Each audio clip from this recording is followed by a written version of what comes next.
Hello, সবাই কেমন আছো? পুজো তো এসে গেছে, আশা করছি সবাই খুব খুব ভালো আছো। আমিও খুব ভালো আছি। তো চলো, আজকে আমি একটা ভিডিও নিয়ে এসেছি। এই ভিডিওটা হচ্ছে আমার গোপাল সোনাদের জন্য পুজোয় আমি কী কী কেনাকাটা করেছি সেটা তোমাদের সাথে অবশ্যই শেয়ার করব। তো চলো দেখতে থাকো।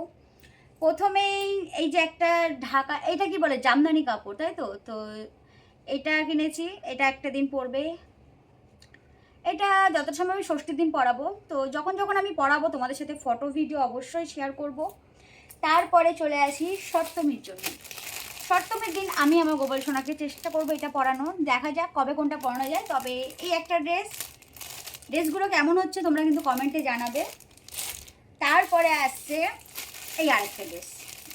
এই যে ড্রেসগুলো কেমন হচ্ছে কিন্তু তোমরা কেউ কমেন্টে জানাতে ভুলবে না। এবার তোমাদেরকে দেখাবো একটা খুব সুন্দর একটা জামা।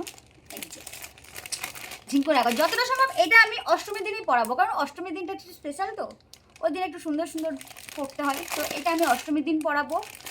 আর দুটো জামা আমি দেখাবো, এইগুলো তো পুজোর জন্য কিনেছি। আর নর্মাল আমি রাফিউসের জন্য ওদেরকে মানে সবসময় যেগুলো পরাই সেগুলো হচ্ছে এই যে এই দুটো সুতির জামা কিনেছি আমার দুই গোপালের জন্য। তো জামাগুলো কেমন হয়েছে তোমরা কমেন্টে জানাতে ভুলবে না।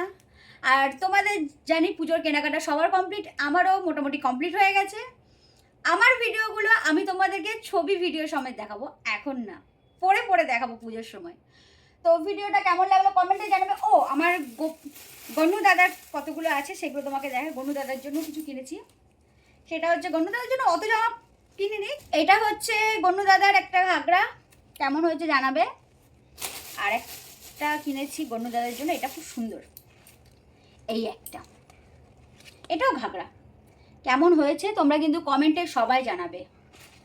তো সবার পুজো খুব ভালো কাটুক। আজকের মতো টাটা।